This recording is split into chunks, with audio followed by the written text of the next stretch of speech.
present Arthur Lowe, John Le Mesurier, and Clive Dunn in Dad's Army.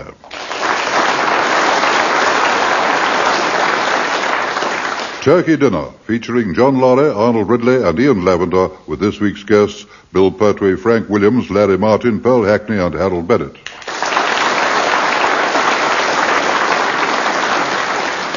Here is the news, and this is John Snag reading it. It is September 1942. General Alexander has been appointed Commander-in-Chief Middle East, and General Montgomery put in charge of the Eighth Army. In the House of Commons, Mr. Churchill has made a stirring speech reviewing the war situation. Down at Warmington-on-Sea, in the headquarters of the local Home Guard unit, Captain Mannering is rehearsing an equally stirring speech for a forthcoming function. And furthermore, gentlemen, as commanding officer of our local Home Guard unit, I am very conscious that the safety of the good people of Warmington-on-Sea rests in my hands. In short, if Hitler ever attempts to set foot in this part of our green and pleasant land, we will unhesitatingly say, "Come in." Men are all lined up ready for your inspection, sir. Thank you, Wilson. I'll finish this off later. Right. It's my speech for the Rotary Club. I'm the guest speaker, you know. Are you indeed? How exciting for you. Oh, not really. I find that speech-making tends to become rather a bore when you've been doing it for a long time. Oh, I do agree, sir, yes. I remember thinking just that towards the end of last year's annual bank dinner. How are the men tonight, Wilson? Is morale high? Actually, sir, they seem to be rather down this evening. Oh, I soon put that right. I've just finished reading a book called Great Leaders of Men. They all seem to have had one thing in common. Before going into battle, they would tell their men a joke. I thought I'd try that. But we're not going into battle, are we? We are in the front line every minute of our lives, Wilson. Follow me. All right, sir.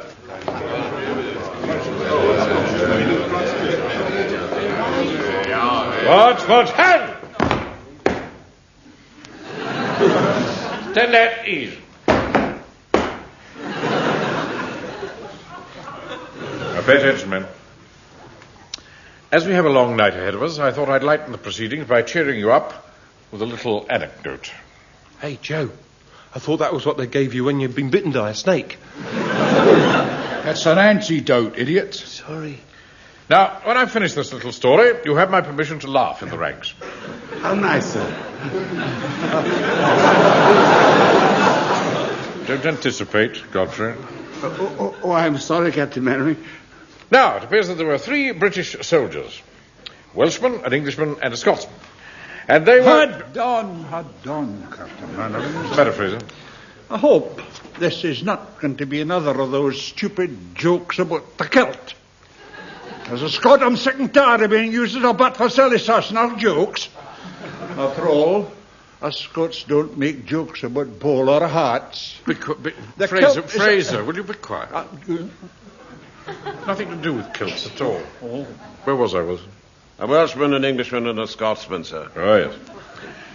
Now, these 3 Tommies were sitting in the mess hall, and suddenly the Scotsman said to the Englishman, "Pass the semolina pudding." The Englishman said, "No, I won't." So the Scotsman said, "Why not?" To which the Englishman replied, "Because King's regulations specifically state, never help another soldier to desert."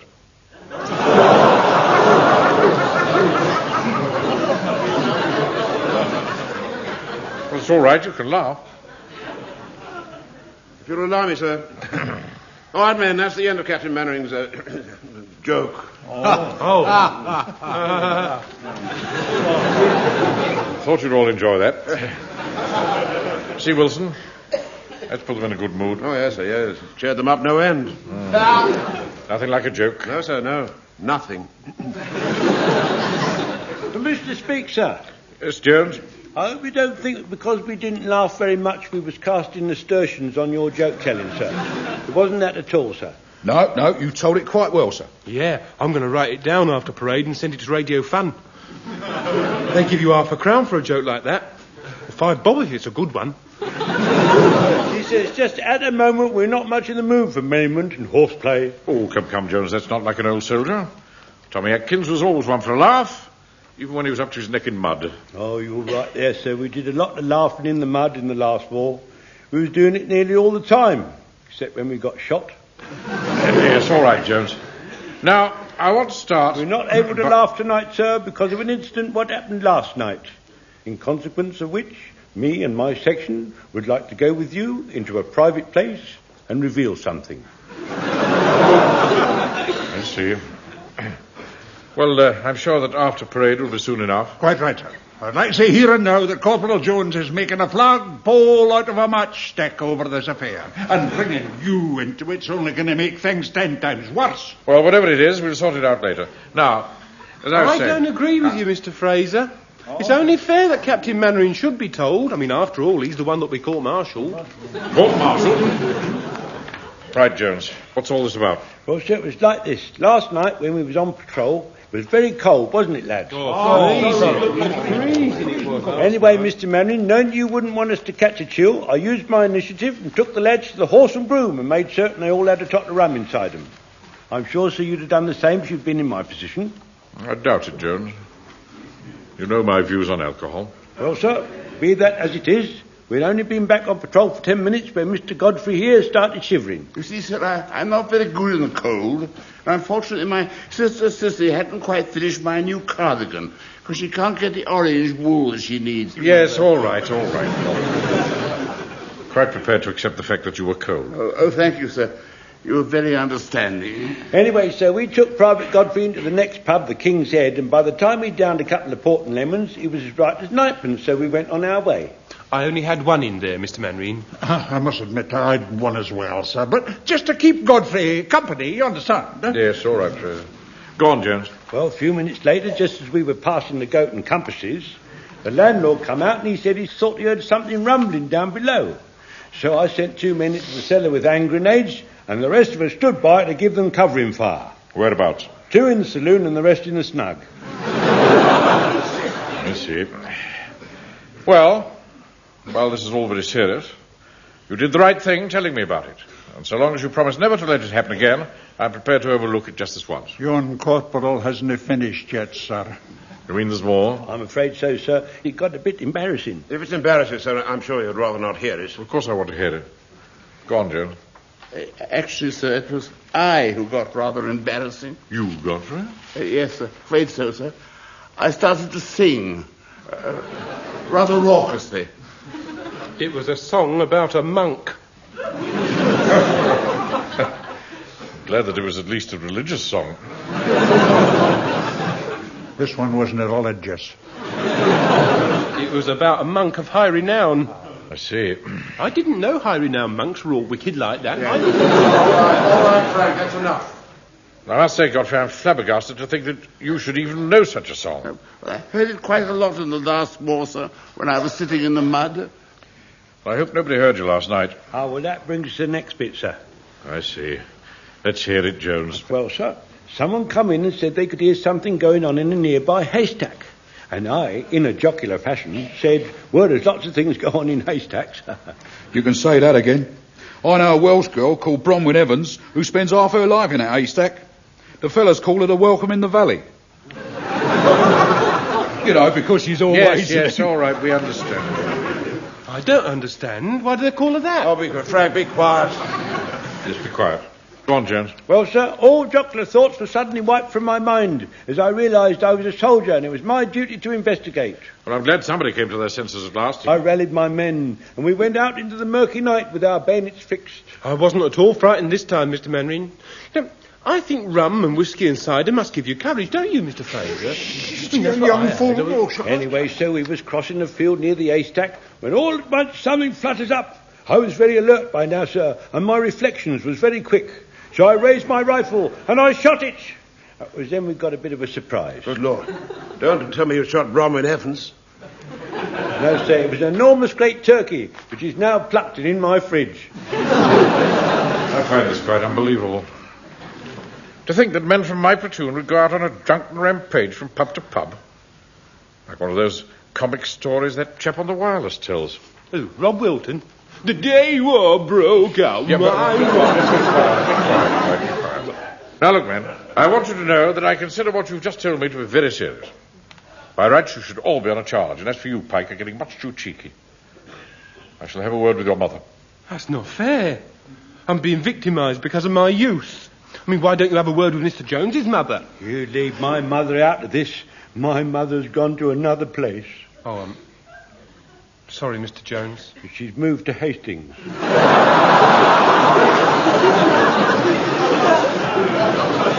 How many people know about this? Not many, sir. She didn't have a lot of Not friends. your mother. Only us, sir. I think I'd better discuss this with Sergeant Wilson in my office. Jones, carry on with the parade. Very good, sir. Come with me, Wilson. Right, sir. What do you think we ought to do about this turkey? Whatever happens, Jones certainly mustn't be allowed to profit from such a disgraceful drunken affair. He was on duty in one of my uniforms, with one of my rifles, and he used one of my bullets. Does that mean you're bagging the turkey? No. Of course, I'm not bagging the turkey.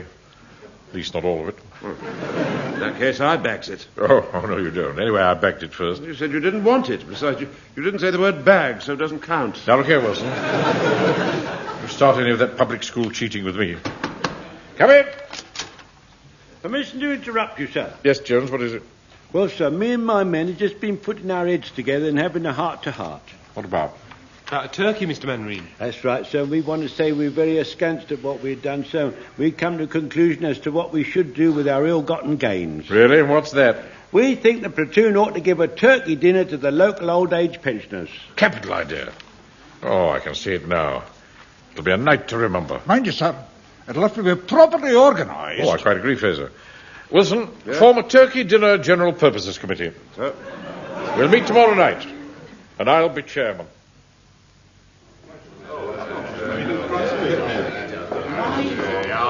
Look, Wilson, it's 8 o'clock. Do you reckon everybody's here? Because I think we ought to make a start. Just a minute, sir, just a minute. I'll just check my list. Let's see now. There's Jones, Fraser, yes. Walker, Godfrey, Pike, yes, they're all here. I'm here. Mr. Blewett, Mavis. Mavis? Yes, you know, Mrs. Pike. Oh, yes, Mavis. Now, where's the vicar? Captain Bennett, can you see the vicar? No, what's he doing? I mean, has he arrived? Oh, yes, I see. He's over there in the corner, look, behind the harmonium. Oh, yes. Well, in that case, we're complete. Good, right. We may as well start then. Just a minute. What's Hodges doing here? Surely you didn't arrange for him to be on this committee, did you? Oh, no, of course I didn't, sir. We're going to ask him to leave. Well, I can't really do that, sir. I mean, you see, officially, he had the hall booked this evening for an ARP meeting, and he agreed to let us use it instead. Oh, I see. I suppose it is rather difficult to throw him out then. Anyway, let's make a start. Ladies and gentlemen, would you come and take your seats round the table, please? I think we ought to begin. About time and all. Now, as chairman of this turkey dinner committee, I've been giving the matter some thought, and I've come up with a scheme to speed our deliberations. This consists of a short list of the various elements that have to be brought together to ensure a successful function. Blimey, trust him to make it long-winded. Now, to start with, there's the turkey, which Mr. Jones's section has provided. Yeah, I heard about that. What do they do? Fix bayonets and charge it? Don't you start. You're a troublemaker, you are. Ah, don't you talk to me like that, you silly old goat. Now, please, gentlemen, just sit down or we'll be here all night. Well, he started it, didn't Jones, I think the vicar's quite right. Please sit down. Now, when times were different, a turkey dinner would also include the following: sausages, bacon, vegetables, roast potatoes, bread sauce, and last but not least, gravy. Now, the Giblets. thing is... Giblets. Giblets. We need giblets for the gravy. Yes, he's quite right. Makes lovely gravy, giblets does. Did you save the giblets? Of course I'll save the giblets. Let's all give a vote of thanks to Mr. Jones for saving the giblets. Now, look here, Mr. Rogers, don't you stop. Jones. Try to ignore him. My sister Sissy won't boil the giblets. She says the smell makes our Pekingese too excited. I used to have a cat who was like that with kippers. Look, this is all very interesting, but do you think we could get on? Yes, I quite agree. Don't let's get bogged down in giblets at this stage. Now, the first thing to do is to select a volunteer to cook the bird. For Mr. Speaker, Yes. as you're always telling us that Mrs. Manning is such a good cook, I feel the honour should fall to her lot. Yes, what about that, sir? Could you ask Mrs. Mannering if she'd volunteer? No, I don't think that's a very good idea, really.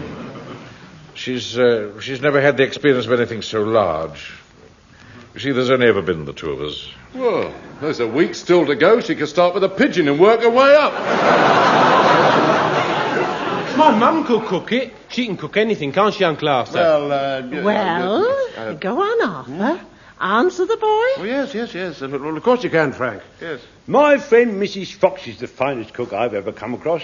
She's known all over Warmington for her dumplings. Yeah. Well, perhaps we should put it to the vote. Hands up, all in favour of Mrs. Pike cooking the turkey. 1, 2, 3, 4. Now hands up in favour of Mrs. Fox. 1, 2, 3, 4. In that case, I give the casting vote to Mrs. Fox. Well, that's nice, isn't it, Arthur? You didn't put your hand up for me, did you? Well, I didn't want you to have all that trouble, Mavis. That's a nice way of thanking you, isn't it, Mum, eh? She give you her egg for breakfast this morning. Oh, look, Mavis, please. Wilson, will you please address your remarks through the chair? What? Oh, I'm sorry. But through the chair, I did not know it was Mrs. Pike's egg. Look, could we please get on? My choir is waiting for me. Yes, all right, Vicar. We're getting along very nicely. So, Mrs. Fox is going to cook the turkey. She won't make it dry, will she? My pensioners don't like it dry. I second that. Turkey can be very dry. Now, we have our turkey. What next? Stuff it. I beg your pardon? Stuff the turkey with parsley and thyme or chestnuts. Chestnuts are out of season. Any fool knows that. Well, parsley and thyme it is then. Perhaps you, Mrs. Pike, would care to undertake that side of the operation? Of course. If Mr. Wilson thinks I'm good enough. I'm sure you'll do it beautifully, Mavis. Good, then that's decided. What about bread sauce? You need that with turkey, don't you? Especially if it's dry. It's not going to be dry. My friend Mrs. Fox knows what she's doing when it comes to cooking turkeys. She makes lovely bread sauce as well. Is she going to do it all, then? Now, look. I suggest it would be an excellent idea if Mrs. Blewett were to make the bread sauce. I don't think we should have too much onion in it. Onions aren't very good for old people. Oh, makes them excited, does it? Like your Pekingese. Don't you get clever with Mr. Godfrey. He's a very wise man. Oh, yeah, that's another thing. Is old Jones here serving turkey as home guard or eating it as a pensioner? Right, that's it. I've had about Don't you... Sit down. And as for you, Hodges, if I've any more trouble from you, I shall have to ask you to leave. You be careful, mate, or I'll have my all back. May I remind you, Mr. Hodges, that it's not your hall. It is mine. It belongs to the church. Now, as regards the serving, everyone here will be involved in this, except Mr. Blewett, of course. I shall supervise, but I shall have to leave a little early, as that same night I'm guest speaker at the Rotary dinner. Uncle Arthur, What is it, Frank? is that why you sent your tickets back? What, Frank? Sorry. Of course, we cannot serve the meal until we finish cooking it. So you better not leap ahead too fast. Too fast? Blimey, at the rate you're going, you'll only be halfway through talking about it before it's time to bung it in the oven. Shall we turn our attention to the gravy? Well, giblets makes lovely gravy. Oh, you've already said that, you silly old fool. There's no need to be offensive to Mr. Blewett, just because he's getting a bit past it. I'm not getting past it. Ask my wife. Look, can we stick to the gravy? Mr. Mannering, my girlfriend Shirley, she makes smashing gravy. She burns everything else to a cinder, but she's a dab hand with gravy. Look, I really think we ought to get on. Oh, dear. The choir will definitely have gone off the boil by now. We are getting on, Wilson. Now, the next thing we have to consider are the vegetables. Now, as I see it, the vegetables could present a rather larger problem. Not only because of their availability, but also their preparation.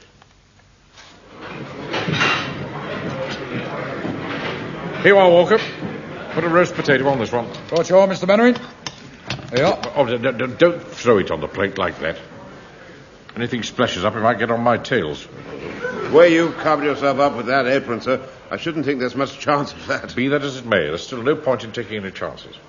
As guest speaker of the Rotary Club dinner, it's essential that I should look as smart as possible. Hey, Napoleon, I want 2 more, one without the sprouts. Right, there you are. Right, about time and all. Watch what you're doing, Wilson. I'm sure you're putting too much turkey on those plates. There won't be enough to go round. Well, according to my calculations, there are only 4 more to serve. Captain Maverick, I really must protest. Why, Vicar? What's the matter? Well, this whole affair is not at all well organised. All the old people started to eat as soon as their plates arrived. Of course they did. Otherwise it would have gone cold. Well, it's not right. Before I had a chance to say for what we are about to receive, half of them had already received it. It's too bad, it really is. Fraser, here you are. Thank you, sir. Put some gravy on this one. You know, sir, in my opinion, this gravy's far too thick. What are you talking about, Jock? My Shirley's been up all night with that gravy. Can't help that, son. I still say it's too thick. Take these 2 plates in, Godfrey. Yes, all right, Mr. Bentley. I still think there's far too much onion in the bread sauce. Mr. Mandarin. Yes, what is it, Jones? Permission to inform you, sir, I've had a complaint. Well, as long as it's cleared up now, Jonesy, I wouldn't worry. Be quiet, Walter. Mr. Blewett, sir, he's the one that's complaining. Why, what's the matter with it? He says he's left his teeth at home, so can you put it through the mincer for him? We don't have a mincer. Cut it up into small pieces. All right, so I'll do that. Mr. Mandarin, Pike? 1 or 2 of the pensioners are asking what's happened to the parson's nose. It looked all right when he came in here just now. Right, Walker, I warned you. Put that last potato on this plate and then go into the hall and help with the clearing up. All right, Mr. Mannering, there you are. I might as well take this last portion in with me. I'll come with you, Joe. You never know. Some fool might like some more of this half a gravy. Mr. Mandarin, what about the parson's nose? I mean, what shall I tell the ones who are asking? What? Oh, just say we have the parson's nose in hand. I must say that conjures up a pretty sight. Now, don't you start. Right, off you go, Pike. All right, Mr. Mandarin. I shall have to leave in a minute to go to the Rotary Club dinner. Oh, yes, of course, yes. By the way, don't forget you've still got your apron on. I mean, it's the Rotary Club you're going to, not a Masonic meeting. Nearly forgot. That's better. Oh, my goodness me. Yes, your tail certainly suits you, sir. You really look smart. Well, I am the guest speaker, you know. Anyway, I don't think we should lower our standards just because of the war on. Oh, no, of course not, sir. Come on, let's go in and see how the pensioners are. All right, sir, right. Ah, Mr. Blewett. Everything all right now? No, it isn't. Mr. Povey over there's got all white meat and I haven't got any. What's more, he's got a bigger lump of stuffing. You can soon put that to right, Mr. Blewett. Excuse me, Mr. Povey. What? I'm just going to take some of this white meat and a bit of your stuffing. There you are, Mr. Blewett. Here, I'm not going to eat that. It's been on his plate. Mr. Mannering, Mrs. Williams says, have we got anything else because she doesn't eat turkey? Well, she doesn't eat turkey. Why on earth did she come to a turkey dinner? That's what I told her. Has she got any white meat, Mavis? Oh, expect so, Arthur. Why? Well, we need some for Mr. Blewett. Oh, I see. Well, look, I'll just go and have a look. All right. Mr. Blewett? Yeah, what is it? Well, I'm sorry you didn't get any white meat, but we're hoping to give you Mrs. Williams. Ah, well, if it's all the same to you, I think I'd rather have some turkey. Oh, very droll, yes. Come on, Wilson, let's get away from this table. Yes, a very good idea, sir. Yes. Excuse me, Mr. Mandarin. Mr. Mandarin, I've got Mr. McCulley's plate here. He says, are there any seconds? No, Pike. Tell him that there isn't any more. And be careful what you're doing with that plate. There's gravy all along the edge. Yeah, all right, Mr. Mandarin. Here, young Pike, pass me the salt from that table behind you. OK, Mr. Rogers. Excuse me, Mr. Mandarin. Look out, Pike. Mind what you're doing. Whoops. Look what you've done. You pressed the edge of that plate right up against my dress shirt, and now there's a line of gravy on it. Stupid boy. What, stupid? Whoever put the gravy on the edge of the plate was the one that was stupid. What am I going to do now? I haven't got time to go home and change. Anyway, this is the only dress shirt I have. Well, I'll tell you what, Mr. Mannering. If we kept on pushing the edge of the plate against the front of your shirt, perhaps we could make it look like a striped one. Not a joking matter, Walker. I'm the guest speaker of the Rotary Club dinner, and I have to be there in 15 minutes. Now, look, sir, why don't we go into the office? There's some blotting paper there. That'll probably take it off. All right, I suppose it's worth trying. I'm very sorry you got gravy on your dicky, Mr. Mandarin, but I'm not stupid. This is not a dicky, Pike. Well, anyway, I'm still not stupid. If I say you're stupid, you're stupid. And close the door. We don't want all the pensioners watching us. Right. Now, here's the blotting paper, sir. I'll just mop it up. Be very careful, Wilson. Don't spread it. It's all right, sir. All right. There we are. There. That's much better. I'm sure no one will notice that. Excuse me, sir. Oh, dear, Mr. Manning, you've got a gravy stain on your dicky. It is not a dicky, Jones. Oh, sorry, sir, sorry. Wait a minute. I've got an idea. There's a small tin of white enamel on the shelf over there. A little dab will cover that mark so it don't obtrude. Hey, what's this then? A meeting of the Mothers' Union? What do you want, Hodges? Well, when you can spare the time, I want this jug filled with gravy. Here we are, sir. There we are. There's the paint. And I've got a little brush as well. I shouldn't take a second to do a little touch-up job. Hang on a minute. What about the gravy I want? Oh, just leave the jug. One of us will bring it out to you in a moment. Oh, all right. But don't be too long. Here, I'll tell you what, Napoleon. Why don't you bring it out? Dressed like that, you look just like a waiter. Damn cheek. Commissioner speaks, sir. Yes, Jones. I'm standing by to touch you up whenever you're ready, sir. All right. Over here. Sir, very good, sir. And please be very careful. Yeah, right, sir. I'm being very careful there. It's almost gone. Just a little bit more. And middle there, that's right. And you'll be as right as rain. Excuse me, please, Mr. Jones. Can I Look get out, by? look out, Pikey, don't. Look out. Oh, now look what you made Jones do. White paint all down my lapel. Sorry, Mr. Mannering. Who could say I'm sorry? How can I possibly get to my feet as guest speaker with white paint all over my dress suit? Anyone got any black paint? Well, I've got a suit of tails at home, sir. You're welcome to borrow that. Oh, that wouldn't be any good, Uncle Arthur. It wouldn't fit anyone as round as Mr. Mannering. That's enough, Pike.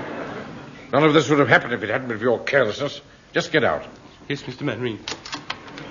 I think I have the answer, sir. Why don't you pretend you hurt your arm and make a sling with your scarf? A good idea, sir. Your arm would cross the lapel and cover the mark up a tree. Oh, no, I don't think I... It's worth trying, sir, isn't it? Look, I'll just tie the ends of your scarf together and we'll see what it looks like. Oh, very well.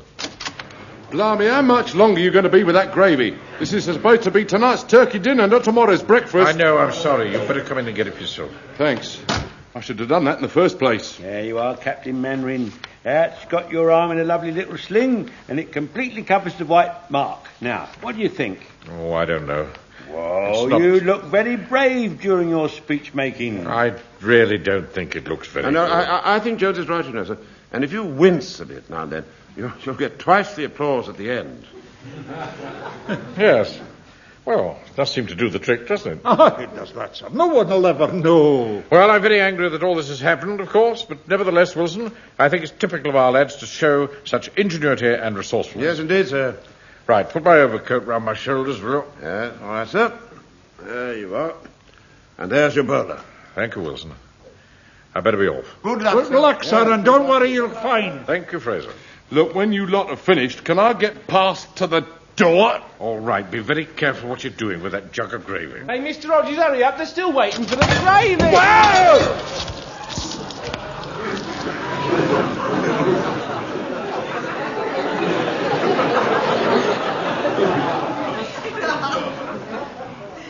Oh, dear. What are you, Pike? Stupid boy.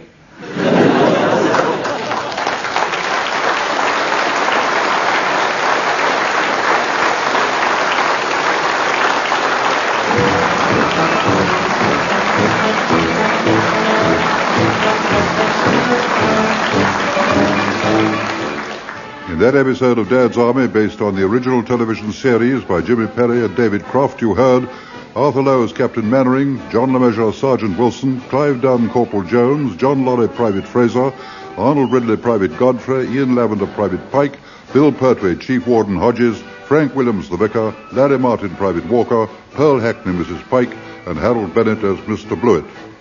Turkey Dinner was adapted for radio by Harold Snowd and Michael Knowles and produced by John Dias.